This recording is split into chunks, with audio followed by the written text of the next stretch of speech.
Now, retired President Uhuru Kenyatta is no longer in power, but in Kenya's politics, he's still taking the hits.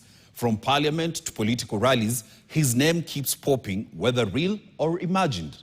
He has been blamed for sponsoring the opposition against his successor, President William Ruto, accused of influencing unrest and sabotaging the president.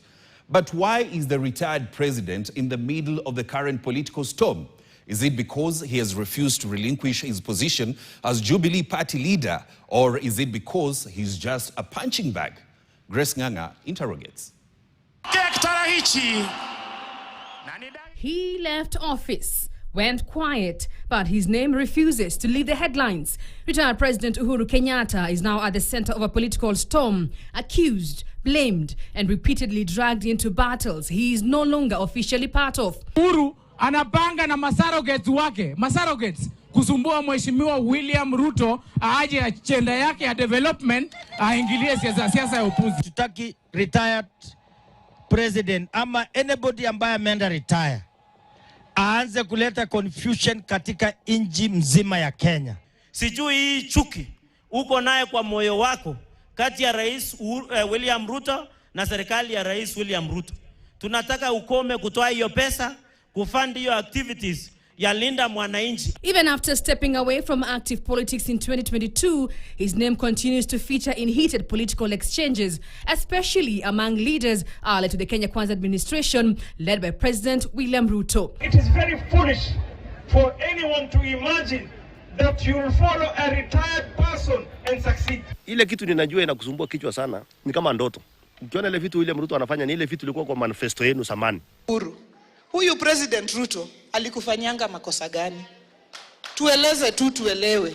In recent months, Uhuru has increasingly broken his silence, expressing concern over how his name is being used in political debates. Unda na usimamishe chama chako. Kuwa na sera zako kama mwanaume kama Cyrus. Sio kuzunga huko ukitoa mambo ya upuzi ambaye haipeleki nchi pahali.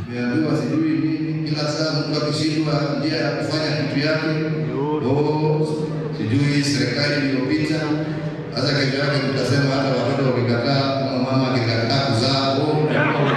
His critics, however, say he has never completely left the political scene because he remains Jubilee Party leader and also the chairman of Azimio Coalition. Within the Kenya Kwanza circles, some leaders have repeatedly suggested that the former president still holds influence through networks he built while in office. Through their patron Uhuru Kenyatta and others who want to sabotage the progressive programs, are urging them to call for sabotage of this country. Now the problem is that you're making it personal to man who has means and ways to humiliate you politically. These claims have turned Uhuru Kenyatta into what many observers now describe as a political punching bag. Instead of focusing debate solely on present-day issues such as the cost of living, internal coalition disagreements, and governance pressure, attention often shifts back to the former head of state. Critics of the government say this is a deliberate political strategy, using Uhuru as a convenient target to rally supporters and deflect attention from current challenges. He's just looking at them as fools. Kenyans are also looking at them as fools. It's an administration that is incapable of doing anything, and they're incapable of explaining to Kenyans why they are in office.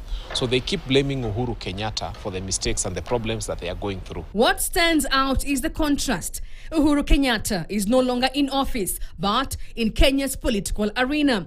His name still carries political weight, sometimes as criticism, sometimes as suspicion, and often as a shortcut in heated political debates. Grace Nganga, KTN.